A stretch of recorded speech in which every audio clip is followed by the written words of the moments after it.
In this video guide, we will explain to you how to use the 3D driving simulator. Download and installation.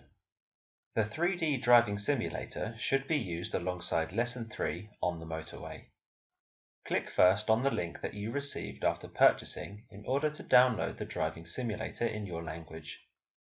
After you have downloaded the file, you can start the installation by double-clicking on it. Additionally, you will have the option to choose a different language for the driving simulator itself. The driving simulator is available in German, French, Italian, and English. After you have chosen the language, click on Next. You will then be informed that the driving simulator will be installed on your computer. Click again on Next.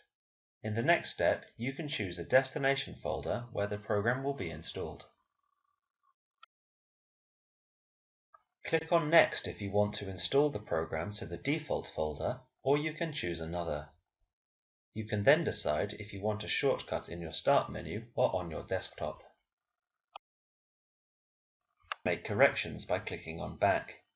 Once you are satisfied with your settings, click again on Next.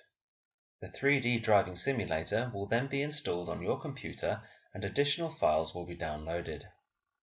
Depending on the speed of your computer and internet connection, the installation can take several minutes.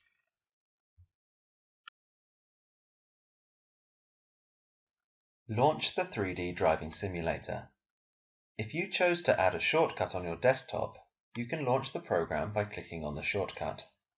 Alternatively, you can start the program by looking for it in the Windows Start menu. Starting the program, you have the option of changing the configuration settings. In the Graphics tab, under Screen Resolution, you can set the screen resolution and the quality of the graphics.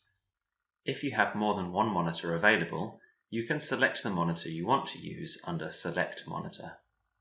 If you do not want to use the 3D driving simulator in full screen mode, check the box next to the heading Windowed. Configuration of the steering controls. Under the Input tab, you have the option to configure the steering controls. You will see three columns.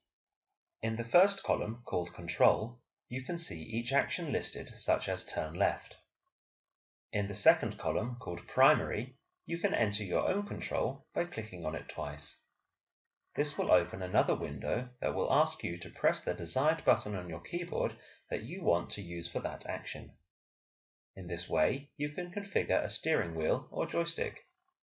The column called Secondary makes it possible to choose a second button for each action. When you are finished with the steering control settings, click on the play button.